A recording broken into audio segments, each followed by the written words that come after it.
இன்றைக்கி milk chocolate with cream cheese போட்டு brownie பண்ணியிருந்தேன். நல்லா வந்துருந்துச்சு.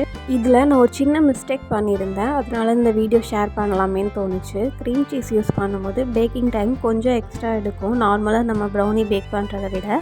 அதனால நான் கொஞ்சம் மறுபடியும் என்ன பண்ணிட்டேன்னா ஒரு 10 மினிட்ஸ் எக்ஸ்ட்ரா வச்சுட்டேன்.